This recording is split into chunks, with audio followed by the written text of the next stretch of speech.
Hello everyone, welcome back to my YouTube channel. एक topic जो काफी टाइम से मेरे कमेंट सेक्शन में घूम रहा है और बार बार उसकी रिक्वेस्ट आती है, that is coaching and mentoring. तो मैंने सोचा क्यों ना इसके ऊपर एक डिटेल्ड लेक्चर बनाया जाए।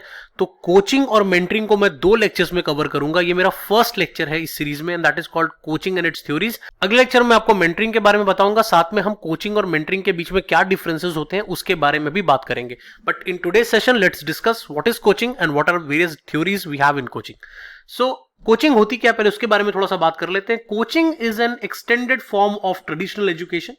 तो हम ट्रेडिशनली जो एजुकेशन अभी हम ले रहे हैं उसका एक एक्सटेंडेड फॉर्म है, जहां पर कि जो का की फोकस होता है वो 3 चीजों पर होता है। पहला, इंडिविजुअल नीड एंड एकम्प्लिशमेंट। अब अभी अगर हम ट्रेडिशनल एजुकेशन की बात करें तो वो इतना कस्टमाइज्ड नहीं होता। हम क्या करते हैं, एक क्लास में 60 स्टूडेंट 70 स्टूडेंट्स को बिठाते हैं, एक साथ उनको पढ़ा देते हैं और उसके बाद हम वहां पे इंडिविजुअल नीड्स को कैटर नहीं करते। लेकिन कोचिंग का जो पर्पस है वो यही है कि आप इंडिविजुअल नीड्स को और एकम्प्लिशमेंट्स को कैटर करते हो। किसी पर्टिकुलर पर्सन को कोचिंग दी जाती है, किसी पर्टिकुलर ग्रुप को कोचिंग दी जाती है, जहां पर आप इंडिविजुअल पर फोकस करते हैं।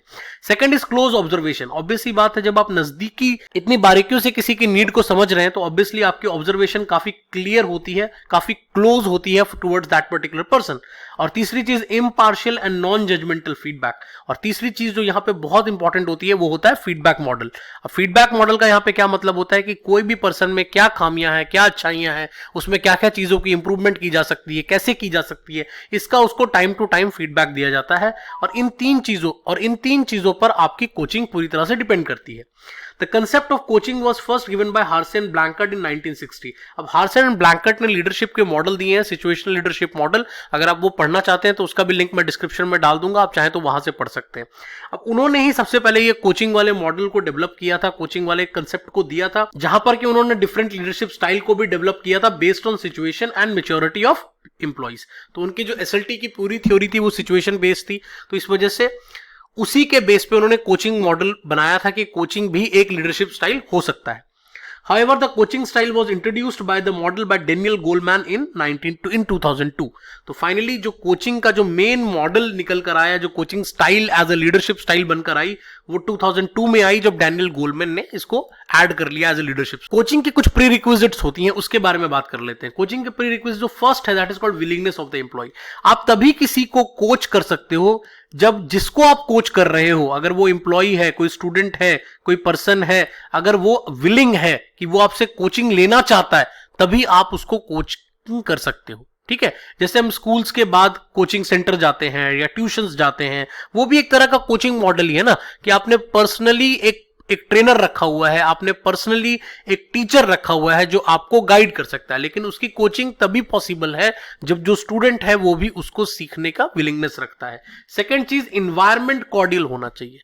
जिस तरह के एनवायरनमेंट में कोचिंग दी जा रही है वो एनवायरनमेंट बहुत ही कॉर्डियल होना चाहिए, एक म्यूचुअल ट्रस्ट का एनवायरनमेंट होना चाहिए, जहां पर कि कोच और कोच के स्टूडेंट्स के बीच में काफी अच्छा कोऑर्डिनेशन हो। अगली चीज, एक्सपर्टीज ऑफ द लीडर। अब जो कोच दे रहा है, जो कोचिंग दे रहा है, उसकी एक्सपर्टीज क्या है वो भी बहुत मैटर करती है। Because if he is not an expert, obviously what ever he will teach it may be wrong also. So it is very important that we must hire someone as a coach who has a great expertise in that particular area.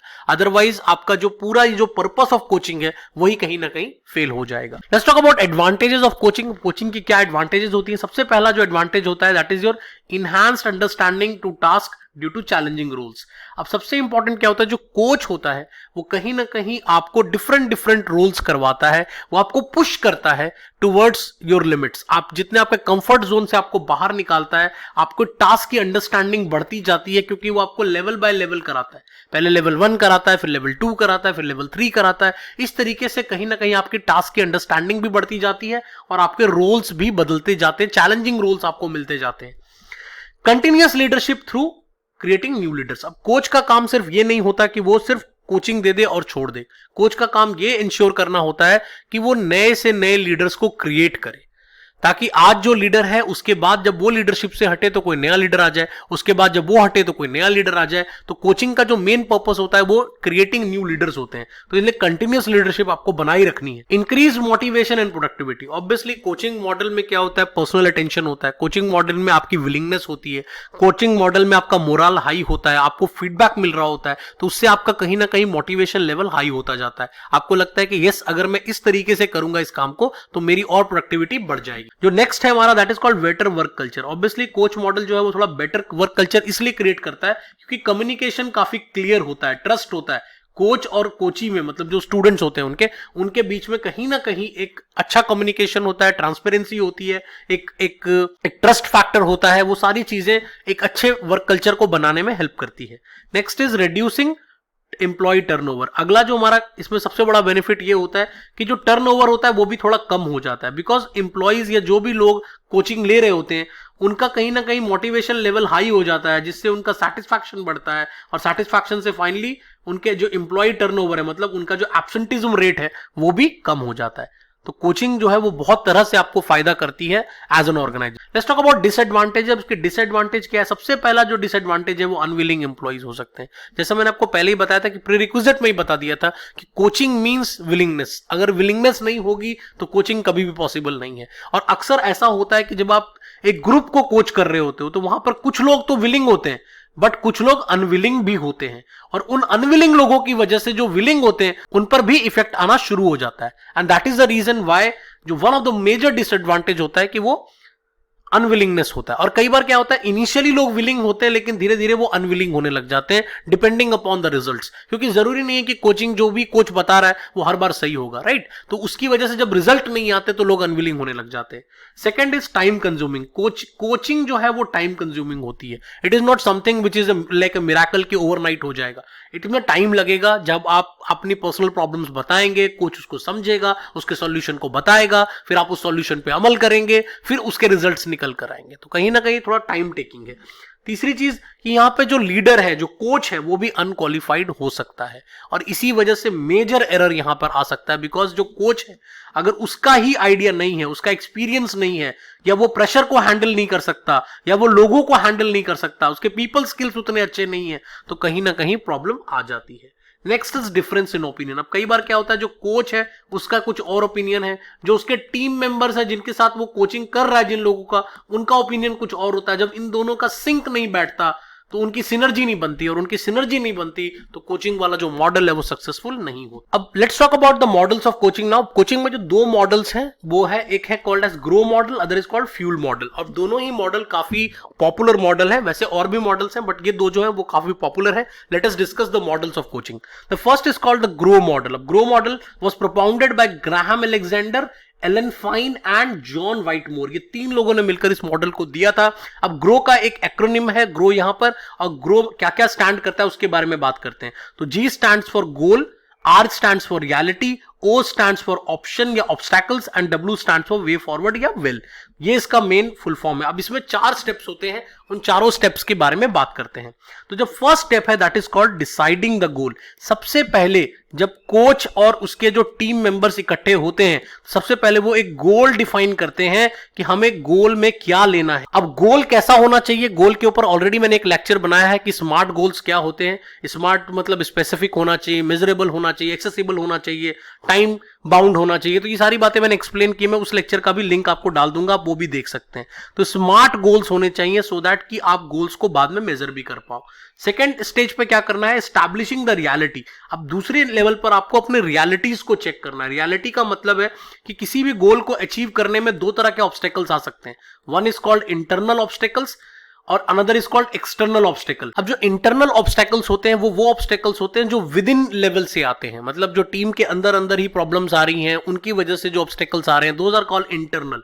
whereas certain things which are not in your control and that is called external। तो कोई भी ऐसी चीज जो आपके control में ही नहीं है और उसकी वजह से प्रॉब्लम्स आ रहे हैं, ऑब्स्टेकल्स आ रहे हैं, जिसकी वजह से आप गोल को पूरा नहीं कर पा रहे, तो फाइनली वो एक्सटर्नल है। तो आप एक्सटर्नल को तो बहुत ज्यादा कंट्रोल नहीं कर सकते, बट इंटरनल को आप आइडेंटिफाई भी कर सकते हैं और उसको कर्व डाउन भी कर सकते हैं। Let's talk about the third one. और थर्ड स्टेज में क्या करते हैं हम, वी एक्सप्लोर द ऑप्शंस, कि हम गोल को पहुंचने तक, गोल तक पहुंचने के लिए हमारे पास ऑप्शंस क्या क्या है। और फिर उन ऑप्शंस में हम ब्रेनस्टॉर्मिंग का यूज कर सकते हैं, सारे टीम मेंबर्स को इक्वल मौका दे सकते हैं ताकि वो पार्टिसिपेट करें, डेमोक्रेटिक स्टाइल स्टैब्लिश करें और उसकी वजह से कहीं ना कहीं आपको बेस्ट ऑफ द आइडियाज सामने निकल कर आए। और finally preparation for the final will, और फाइनली जब आप गोल को पूरा लेआउट तैयार कर लेते हैं, गोल्स डिसाइड हो गए, ऑब्स्टेकल्स देख लिया, हमने अपने ऑप्शंस क्रिएट कर लिए, फाइनली हम अपने गोल की तरफ बढ़ते हैं। These are the steps on which Grow model works. So let's talk about the next model, and that is called Fuel model. Again, this was founded by Zenger and Stinnett in 2010. ये काफी recent model है, 10 साल पहले ही आया था, तो इस model के ऊपर बात कर लेते हैं। यहां पर भी फ्यूल अगेन एक एक्रोनिम है, तो फ्यूल क्या स्टैंड करता है? F for framing, U for understanding, E for exploring और L फॉर लेइंग। अब ये चार चीजें यहां पर इंपॉर्टेंट होती हैं इन द फ्यूल मॉडल। अब as per the model, leader can undertake various other small steps to follow friendly leadership style. अब ये जो मॉडल है वो कहीं ना कहीं ये बोलता है कि जो लीडर है उसको कोचिंग मॉडल तो फॉलो करना ही है, but apart from coaching model इसके अलावा भी उसको कुछ और फ्रेंडली लीडरशिप स्टाइल रखना चाहिए।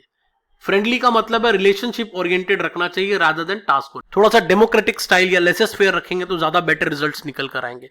अब फ्यूल में भी कुछ बातें इंपॉर्टेंट है, few of them that can be adapted। अब कुछ स्ट्रैटेजीज जो आप अडेप्ट कर सकते हो फ्यूल मॉडल के अकॉर्डिंगली, उसके बारे में बात करते हैं। तो इसमें जो सबसे पहली चीज है that is called effective communication between leader and follower. जो सबसे पहले मैंने आपको इनिशियली भी कहा था कि दैट कोचिंग मॉडल में one of the things which is very very important is communication. अगर जो कोच है और उनके टीम मेंबर्स, अगर उनके बीच में एक अच्छा कम्युनिकेशन है तो काफी बेटर डिसीजंस लिए जा सकते हैं। The next level is called as establishing trust within the organization. अब जो कोच है या जो टीम मेंबर्स हैं, अगर उनकी अच्छी बॉन्डिंग बनती है तो एक ट्रस्ट क्रिएट होता है और उस ट्रस्ट से एक बढ़िया वर्क कल्चर क्रिएट हो जाता है for the organization. So that is also very very important as per the FUEL model. Then the third is called giving constructive feedback. जैसा कि प्रीरिक्विजिट में भी हमने बात किया था कि चूंकि ये सारे मॉडल्स कोचिंग के ही हैं तो उसके प्रीरिक्विजिट्स को तो ये कवर करते ही करते हैं कि ये कंस्ट्रक्टिव फीडबैक देना है आपको। किसी को आपको बहुत डिस्ट्रक्टिव फीडबैक नहीं देना, आपको कुछ निगेटिव बातें नहीं बतानी, आपको बताना है कि उन चीजों को कैसे इंप्रूव किया जा सकता है। फीडबैक का पर्पस यहाँ पर किसी को इवैल्यूएट करना नहीं है, बल्कि उनको कंस्ट्रक्टिव फीडबैक देकर उनके अंदर इंप्रूवमेंट लाना है। The next stage is the motivating employees. अब अल्टीमेटली जो कोच का काम है वो क्या है कि वो अपने एम्प्लॉइज को मोटिवेट करे टुवर्ड्स द गोल की तरफ, उसको मोटिवेट करे कि वो गोल अचीव करना क्यों जरूरी है और कैसे वो कंट्रीब्यूट कर सकता है। अगर ये दो बातें क्लियर कर देंगे आप किसी को भी तो शायद एज अ कोच आपका काम काफी आसान हो जाएगा। Next another point is providing support to the employees for the development and for facilitate change. अब किसी भी तरह के चेंज को लाना है तो हमें कहीं ना कहीं कोचिंग मॉडल हेल्प करता है, क्योंकि कोच और एम्प्लॉइज का अच्छा ट्रस्ट बॉन्ड होता है और उसकी वजह से चेंज को लाना आसान हो जाता है। Plus at the important point और क्या है कि कोच जो है वो अपने एम्प्लॉइज को कहीं ना कहीं सपोर्ट प्रोवाइड करता है। सपोर्ट का क्या मतलब है यहाँ पे? सपोर्ट का मतलब है कि अगर कोई एम्प्लॉय किसी प्रॉब्लम को फेस कर रहा है तो वहां पर भी कोच इंश्योर करता है कि वो उन प्रॉब्लम से निकलकर बाहर आ सके। तो आई होप कि आपको ये सारा कोचिंग मॉडल क्या होता है, कोचिंग होती क्या है, उसके एडवांटेजेस क्या है, डिसएडवांटेजेस क्या है, फ्यूल और ग्रो मॉडल क्या था, वो दोनों मैंने आपको एक्सप्लेन कर दिया है। Thanks for watching. अगर आपको मेरे कोई भी लेक्चर अच्छा लगता है तो do subscribe, like and share with other students also. और आप मेरा टेलीग्राम चैनल भी ज्वाइन कर सकते हैं, वहां पर मैं अपने सारे रिसोर्सेज फ्रीली शेयर कर देता हूं। तो अगले सेक्शन में मिलेंगे जहां पर हम कोचिंग और मेंटरिंग पे एक और लेक्चर को कवर करेंगे जो इसी लेक्चर का पार्ट 2 होगा। तो thank you for watching. Will be meeting in the next session very soon. Bye.